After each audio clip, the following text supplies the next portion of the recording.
Boa noite, começa agora mais um Conexão ND aqui na Record News e como hoje é terça-feira, é meu dia de trazer convidados para um assunto bem delicado, polêmico também.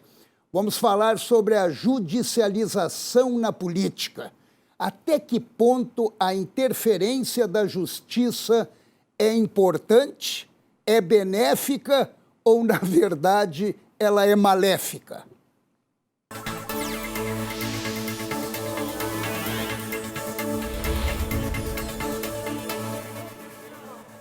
E para falar sobre esse assunto, eu estou recebendo o Dr. Cláudio Ladeira de Oliveira, que é professor de Direito Constitucional da Universidade Federal de Santa Catarina, e o deputado estadual pelo PTB, o presidente do PTB catarinense, o deputado Kennedy Nunes.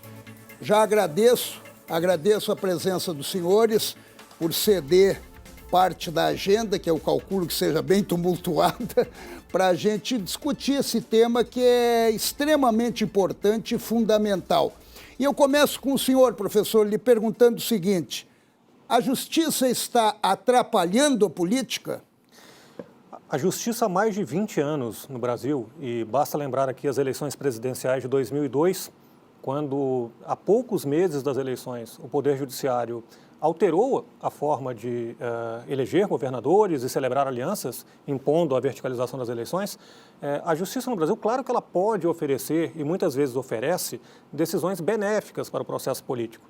Mas é inegável que, nas últimas décadas, a intensidade da judicialização da política tem oferecido também muitos problemas, e tem colocado barreiras importantes e, na minha opinião, não muito legítimas, à atividade do Poder Legislativo, sobretudo. E na sua visão, deputado Kennedy Nunes, o senhor que está dentro da política? Assim, eu vejo que a justiça, ela trabalha com contencioso, né? Quando há conflitos, a justiça entra. Por isso que existem os operadores da lei. Mas eu não coloco só a culpa no judiciário, eu coloco a culpa nos políticos também. Por que eu coloco a culpa nos políticos? Porque muitas vezes aquilo que é para se resolver internamente num partido político, quando eu não consigo resolver no trato e na conversa, no diálogo, eu recorro à justiça. Eu chamo a justiça para tratar algum assunto interno meu. Vamos lá. O presidente Bolsonaro estava para ir para o Patriota. Por uma questão interna que a direção nacional do Patriota não quis, eles decidiram aonde? Buscar na justiça. Então, quando a justiça se intromete no processo, ela sempre é chamada. Por isso que a gente tem que fazer a divisão do ativismo jurídico, que não é isso, e dessa intervenção ou da chamada ativismo ou da judicialização. Tem a diferença da judicialização e do ativismo jurídico. A judicialização é isso, quando a justiça é chamada para resolver problemas dos partidos. Agora, o ativismo jurídico é quando a justiça quer fazer o papel dos legisladores ou da política, que é o que está acontecendo hoje no STF. Em relação ao voto impresso, essa situação é um ativismo político ou a judicialização? Veja, eu não vejo uma diferença tão grande entre as duas coisas. O que ocorre é que o nosso sistema, de fato, oferece aos partidos, oferece não só aos partidos, mas a deputados individualmente, oportunidades de demandar no Poder Judiciário e no Supremo Tribunal Federal, no caso do Congresso Nacional, uma interferência no processo legislativo, inclusive. E é natural que os parlamentares façam isso quando estão na condição de minoria. O que acontece é que muitas vezes essas oportunidades são criadas pela própria jurisprudência dos tribunais. E aí nós temos um problema. Em relação ao voto impresso, especificamente, veja, na minha opinião, nós devemos distinguir entre duas coisas que simplesmente deveriam ser muito nítidas, a distinção entre elas. De um lado, discutirmos se a proposta do voto impresso é uma boa proposta ou uma proposta ruim, uma posição que é absolutamente natural em uma discussão que é absolutamente natural em qualquer democracia consolidada. Mas é uma discussão dentro do Congresso. No Congresso e na sociedade.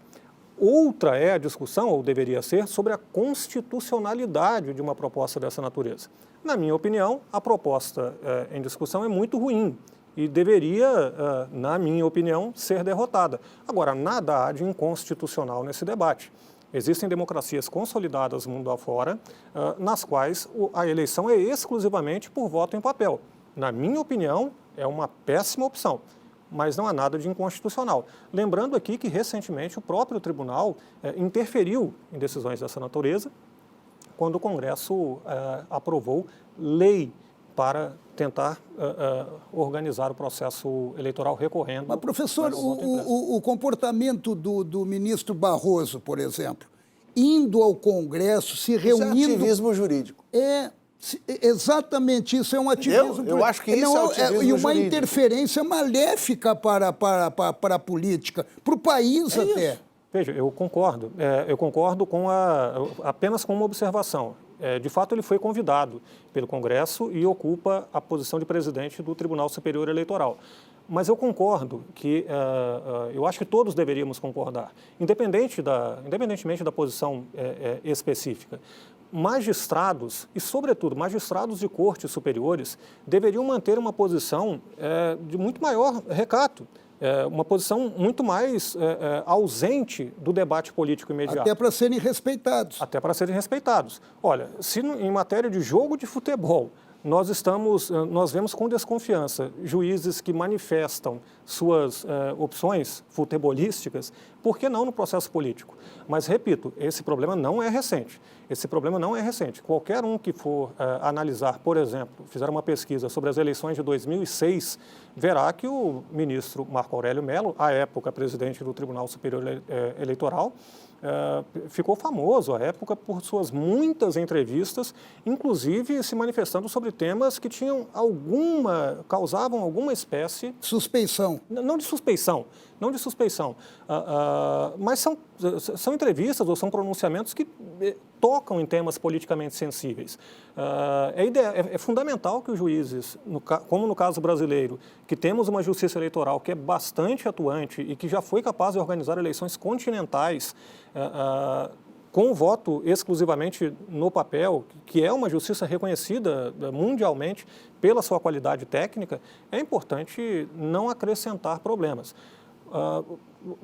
Causou alguma espécie de consternação a declaração, a nota emitida pelo ministro Nunes Marques em reação, né, à decisão do Tribunal Superior Eleitoral.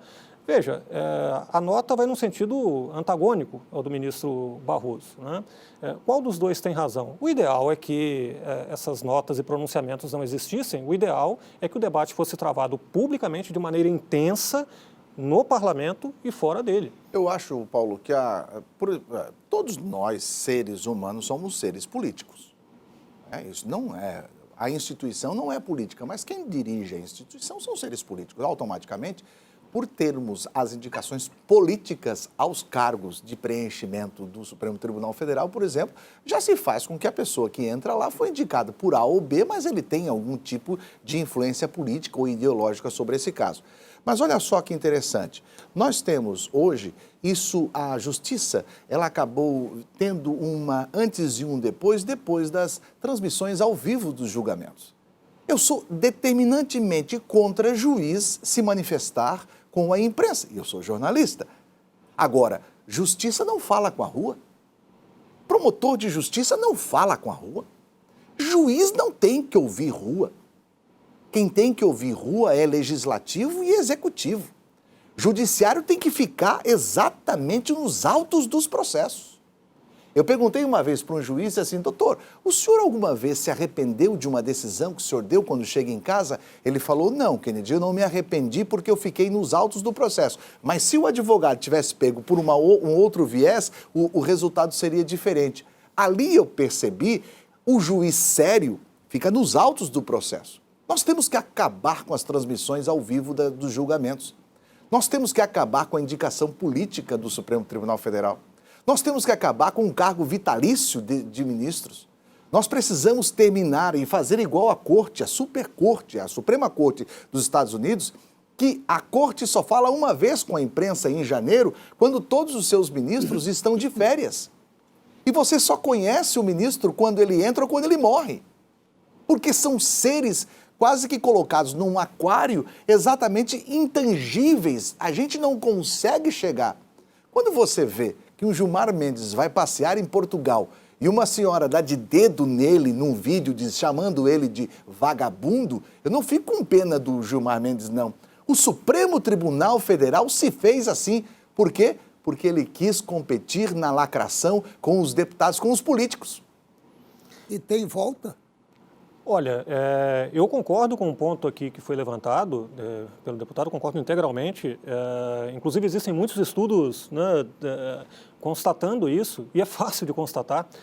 A transmissão ao vivo das sessões do Supremo Tribunal Federal, embora na sua origem esteja uma ideia muito bem intencionada de dar maior publicidade aos debates do tribunal, talvez não tenha gerado um efeito tão positivo assim. Que a vaidade superou a razão. Os votos viraram discursos, né? Olha, os votos aumentaram assustadoramente de tamanho. Exato. Assustadoramente. Se comparado, por exemplo, com os votos com decisões de outros tribunais superiores, no caso do STJ, Superior Tribunal de Justiça, nós veremos que o tipo de argumentação é muito diferente, é muito menos técnica. Agora, para debatermos, como corrigir esse problema? O deputado também levantou algumas questões que eu acho que são bem interessantes, mandatos para ministros. Agora, na questão da indicação dos membros da Corte, nós temos um problema porque não é possível uma indicação que não seja política. Como é que nós faríamos uma indicação não política para por ministros meritocracia, de uma Corte por antiguidade, que decidem por último? Veja, olha só, por meritocracia nós teríamos um problema danado. Decidir quando, afinal de contas, o juiz tem mérito suficiente para integrar a mais alta corte com competências para matéria tão políticas. Olha, quem decidir sobre isso vai decidir politicamente, ainda que apresente de boa fé a sua decisão como resultado de uma decisão puramente técnica. Não é uma forma perfeita a indicação explicitamente política, não, é uma forma cheia de defeitos, mas é uma forma que não tem alternativas em termos de uma alternativa perfeita. E mais que isso, ela nos permite alguma espécie de controle público, sabendo quem é o presidente, sabendo quem são os senadores, que, enfim, farão. Mas olha só hoje o problema que acontece. Dos 11 ministros, hoje 10, 9 foram indicados pelo PT, Dilma e Lula. Os 9 hoje são uma extensão da minoria que não consegue trazer ao parlamento a discussão de temas de costumes, por exemplo, aborto, droga, casal entre homoafetivos. Essas questões elas têm que ser discutidas por quem foi eleito lá no Congresso Nacional. Primeiro a Câmara, depois o Senado. Mas quando a minoria não consegue trazer à pauta esses assuntos, porque são minoria, eles recorrem ao Supremo e o Supremo passa a definir como se fosse a Câmara. Eu vou lhe interromper. Hoje teve o desfile da Marinha, o desfile de tanques lá em Brasília, que resolveram acreditar que aquilo era uma pressão do presidente Bolsonaro contra o Congresso, algo que já estava agendado há muito tempo. Mas o pessoal entrou no STF pedindo para interromper o desfile e não ter mais desfile militar em Brasília. Cara, isso é... Caiu na mão do Dias Toffoli, que recuou. Mas é óbvio, porque como é que nós vamos fazer isso daí? Então, essa é a minha bronca. O STF, ele tem que ficar no quadrado, lado, cada um no seu quadrado. O STF tem que ficar no seu quadrado. Não pode qualquer um agora entrar com agravo, querer já ir para a última corte, a última instância, e eu não sou advogado, sou jornalista, sem passar pelos níveis que temos. Nós temos o STJ que está ficando quase que obsoleto.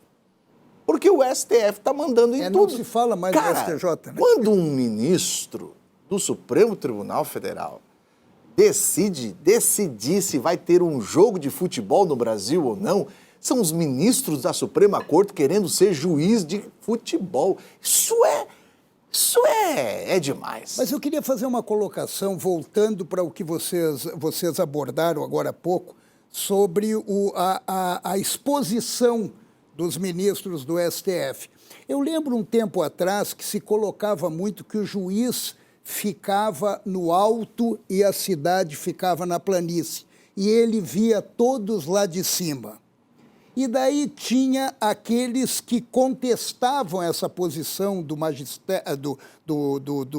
juiz, do magistrado, pedindo para que ele descesse para ter o contato direto e ele ter mais, absorver mais as ansiedades populares. Então, isso Paulo, aconteceu. Isso está errado, mas isso foi errado. Acabou acontecendo. Quem tem que descer e ouvir a rua é o político.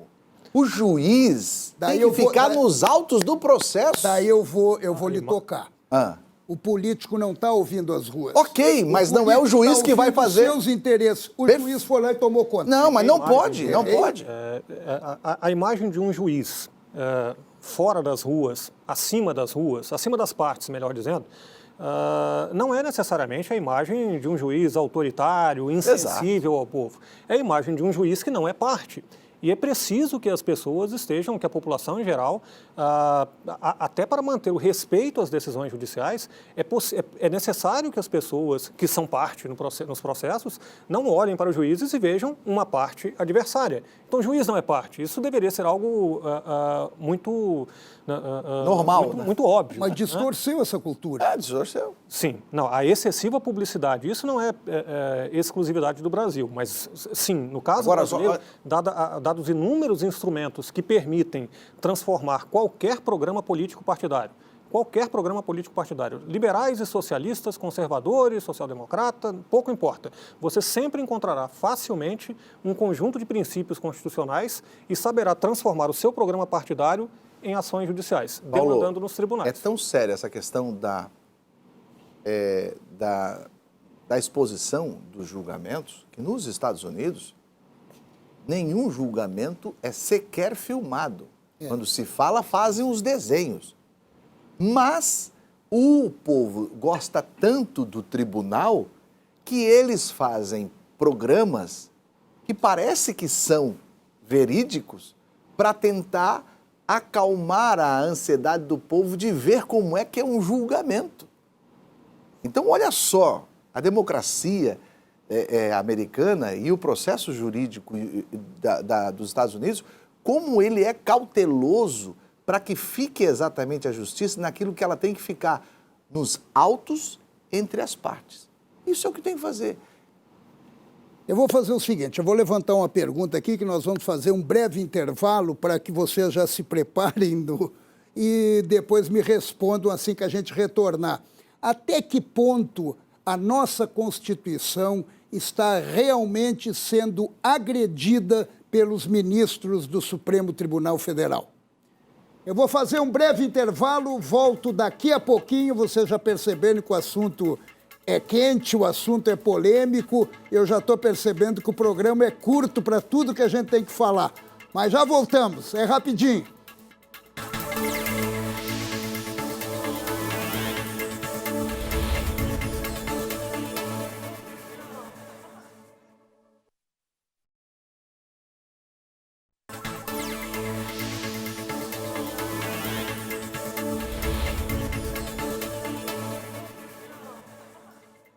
Estamos de volta e o Conexão ND de hoje fala sobre a judicialização da política. Eu estou recebendo o professor Cláudio Ladeira de Oliveira, que é professor de Direito Constitucional da Universidade Federal de Santa Catarina, e o deputado estadual Kennedy Nunes, presidente do PTB. Antes de chamar o intervalo, eu coloquei uma pergunta que eu vou passar para vocês, se realmente a Constituição está sendo agredida pelos ministros do STF. Primeiro o jurídico, depois o político. Fechado. Paulo, veja, eu não acho correto afirmar que o STF seja um agressor da Constituição em meio a um sistema no qual tudo funciona perfeitamente. Mais que isso, a judicialização da política, essa interferência indevida do judiciário nos assuntos essencialmente políticos, legislativos, não começou agora, ela é recente, vem de décadas, embora tenha se intensificado de alguns anos para cá. E o STF, decididamente, como o judiciário de modo geral, pode produzir e produz decisões que contribuem para o processo político. Agora, uma coisa deve ser dita, A supremacia de uma Constituição democrática não é sinônimo de supremacia dos tribunais. Existe uma cada vez maior interferência no Poder Legislativo vinda de decisões do Poder Judiciário. É certo que nos últimos anos, em particular, o Poder Executivo Federal tem produzido, né, proporcionado ações e declarações que também são bastante preocupantes em termos de defesa da estabilidade democrática, em termos de defesa da democracia. Agora, é certo que, quando retornarmos a uma situação de normalidade institucional democrática, como a que vivemos durante tantas décadas no Brasil, será necessário que militares voltem aos quartéis e que também juízes voltem aos seus respectivos quartéis, se retirem da política, da intensidade, do campo de decisão política no qual se encontram há alguns anos, em muitas matérias. Então, respondendo objetivamente a sua pergunta, o STF não é o agressor de uma Constituição indefesa, ele pode produzir e produz decisões que promovem a defesa da democracia e da Constituição, mas sim, muitas de suas decisões são bastante criticáveis, devem ser e são criticadas, porque ofendem também a Constituição. A Constituição não estabelece a supremacia de um poder sobre os demais. O senhor usou a palavra ofensa, eu usei a palavra agressão. Mas olha só o que ele falou, um poder não pode sobrepor ao outro. O Supremo Tribunal Federal é o guardião da nossa Constituição. O guardião não é dono. Agora, quando um poder, como o Supremo Tribunal Federal, determina que o Senado abra uma CPI, como assim? Aí, quando o Supremo Tribunal Federal vota no plenário se ministro pode ser investigado pela Polícia Federal ou não, como assim?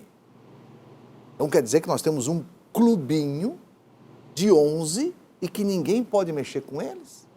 Polícia Federal para investigar. Cara, nós tivemos nomes de ministros do Supremo Tribunal Federal que tinham codinomes nas listas de propina das grandes empreiteiras e ninguém fez nada. Nós temos ministro hoje que todo o patrimônio que ele tem hoje foi garantido pelo trabalho dele enquanto advogado que defendia a facção criminosa. Como assim? Como é que nós vamos fazer? Então essas questões todas, elas precisam ser discutidas.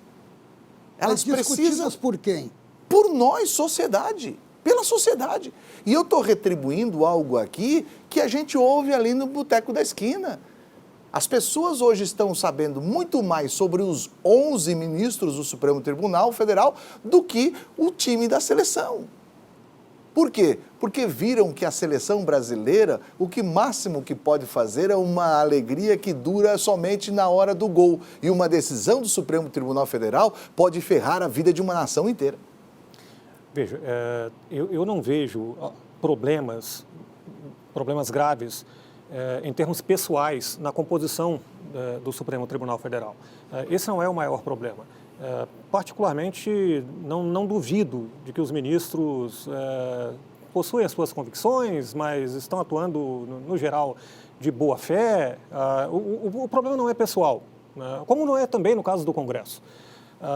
O problema é que, de fato, desde a Constituição de 88, já na Constituição de 88, nós atribuímos, a Constituição de 88 faz isso, ela atribui inúmeras oportunidades ao Judiciário de maneira geral e ao Supremo Tribunal Federal em particular para tomar decisões com base em fundamentos muito contestáveis politicamente, politicamente no sentido de opinião política, e que interferem sobre a atividade legislativa. E essas oportunidades de intervenção foram sendo ampliadas dos anos, né, sobretudo a partir dos anos 2000, até mesmo por delegação legislativa.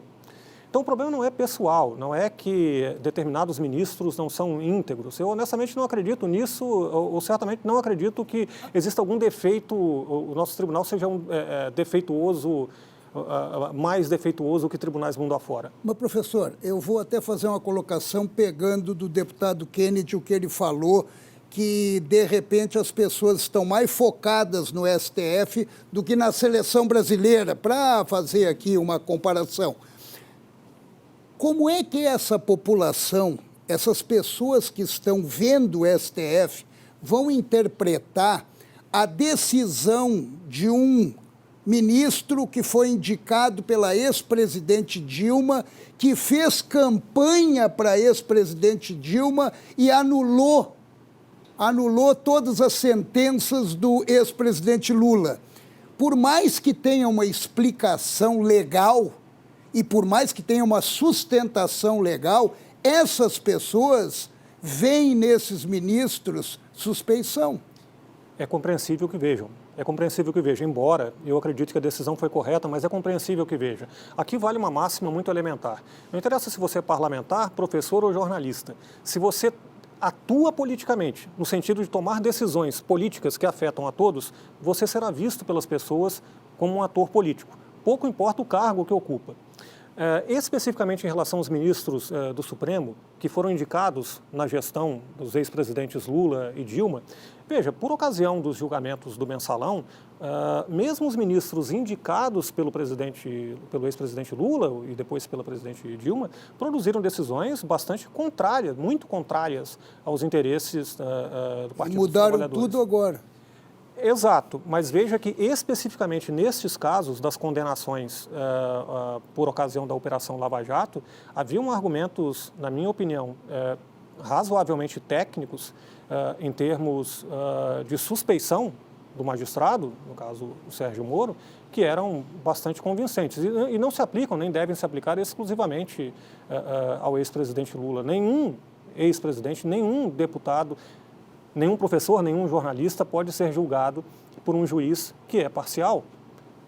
E, na minha opinião, foi aquilo que aconteceu especificamente nesse caso. Mas, veja, antes desta decisão, você se refere ao ministro Fachin. O próprio ministro Fachin, indicado pela ex-presidente Dilma, produziu decisões notoriamente favoráveis à Operação Lava Jato e que contrariavam de maneira antagônica, frontal, os interesses dos investigados na Operação Lava Jato. Eu coloco isso como leigo, não colocando o meu papel de jornalista, mas como leigo, vendo o ministro Gilmar Mendes chorando pelo que o Sérgio Moro fez e enaltecendo o advogado de defesa do Lula. É complicado a gente do lado de cá entender isso como algo normal. Agora eu vou implicar com o senhor, deputado, posso? Claro. Nós estamos falando aqui do STF interferindo, do STF ativista, do STF, de repente, tirando do parlamento o que cabe ao parlamento. Será que o parlamento não está contaminado também? Total. 82% dos membros do Senado hoje têm ações de interesse pessoal no Supremo Tribunal Federal. Telhado de vidro. Total.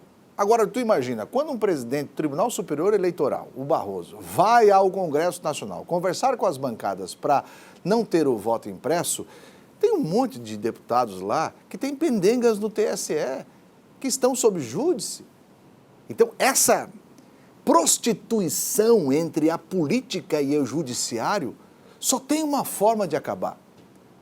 É limpando quem vai para lá. Não é possível limpar o judiciário, limpe-se os senadores e os deputados estaduais. Vamos aprender a votar, seria isso? Sim, os deputados federais, eu digo, tem que aprender a votar. Você tem que, pelo menos para votar... Não, eu digo o eleitor saber quem colocar. Sim, o eleitor, primeiro de tudo, ele tem que puxar a ficha pregressa de cada candidato. Saber se ele tem alguma ação na justiça ou não. Se tiver alguma ação na justiça, como é que ele vai ser o representante e lá vai tentar combater esses exageros da justiça? Eu fui agora convidado para um desafio e um dos critérios foi a minha ficha pregressa. Eu tenho 32 anos da vida pública e não tenho nenhuma ação na justiça. Por quê? Porque eu sempre fui correto. E eu não tenho que ser correto porque eu sou jornalista ou porque eu sou político. Eu tenho que ser correto porque eu sou cidadão. E esta é uma questão muito séria. O Renan Calheiros tem 18 armários no Supremo Tribunal Federal, 18 inquéritos lá. No primeiro que algum ministro abrir, ele, além de perder o mandato, ele vai preso. Aí tu acha que um Renan Calheiros tem como combater? Quem é que pode colocar alguma atribuição ou parar com esses abusos do STF? É o Senado Federal. Mas daí quando você entra lá, por que não assinaram a lava-toga? Por que no projeto de lei da Bengala lá tiveram que ter uma negociação? Porque, é claro, entram os 11 lá no Senado e dizem, ô, Renan, como é que tá, Renan? Tudo bem? Aí o Renan sabe lá quem é o relator, quem são os votos. Se tu observar, num julgamento do Supremo Tribunal Federal, a gente já sabe quem é quem, como vai votar. Esse vota assim e esse vota lá. Isso não pode acontecer. E nenhum parlamentar, nenhum partido entrou no STF para pedir para... PTB entrou, o PTB entrou... Não, eu digo para pedir para o STF abrir a CPI da lava-toga. Não, nós essa semana do PTB Nacional entrou pedindo o impeachment do Barroso. O PTB entrou no STF. O PTB entrou nessa semana pedindo o impeachment do Barroso por conta de todas essas questões que eles estão fazendo. Hoje abriram mais um inquérito contra o presidente Bolsonaro e o deputado relator da PEC por conta de fake news. Que fake news que tem? Era isso que eu queria perguntar para o senhor. O presidente Bolsonaro está carregado agora de notícia-crime, é notícia-crime? Isso. Chama corretamente, né? E a briga entre ele e o Barroso está no mesmo nível. O Barroso também está respondendo para ele no mesmo nível. E o Barroso não é vítima. Olha, Paulo, essa é uma disputa que, independentemente do lado das nossas simpatias legítimas, político-partidárias, né, eu acho que nós temos que ter um consenso quanto ao seguinte ponto. No longo prazo, todos vamos perder com esse tipo de desarranjo institucional. De um lado, um tribunal constitucional, cujos ministros, eventualmente de maneira monocrática, individual, determinam a Polícia Federal, um órgão do Executivo, que realize investigações sobre o presidente da República. Tudo bem, agora é o Bolsonaro. E no futuro? De outro lado, no futuro, qual presidente será? De outro lado, o Congresso Nacional, diante de decisões adversas, buscando o impeachment de ministros do Supremo. É muito difícil negar que, no longo prazo, tudo isso termina sendo muito ruim. Uma Constituição democrática ela não se mantém estável, vigorando, porque existe algum agente fora do jogo. Tribunais também estão dentro do jogo. Uma Constituição democrática se mantém porque todas as partes em disputa, as principais partes, aceitam permanecer dentro das regras do jogo. Então, tem um limite para esse tipo de tensionamento. Agora, só um ponto. Nós vivemos hoje, isso tem que ser dito, nós vivemos hoje numa situação tal em que o presidente da República, independentemente do seu programa político específico, ele tem, digamos, um estilo que destoa de todos os presidentes do pós-democratização e mesmo de alguns anteriores à democratização, né? Ele tem um estilo que é o de conflito permanente. Então, termina sendo até natural esperar que um tribunal, ao menos cogite atuar também como se estivesse num conflito institucional, quando um presidente da República, em meio a uma crise, vai para frente do quartel falando, pelo menos mencionando a ideia, né, de uma solução fora das regras do jogo democrático. Mas no longo prazo isso é muito ruim para todo mundo. Quando a gente tem um tribunal que abre uma investigação ao qual vai julgar, está errado. O tribunal tem que receber uma investigação de fora, feita por alguém para julgar. Como é que um tribunal vai abrir uma investigação e vai julgar? Ele já fecha a porta da PGR. Está tudo errado. A Procuradoria-Geral já... Nós estamos... Eu acho que se eu tivesse para resumir esse programa, eu pegaria uma frase do professor. As instituições não estão respeitando os seus limites.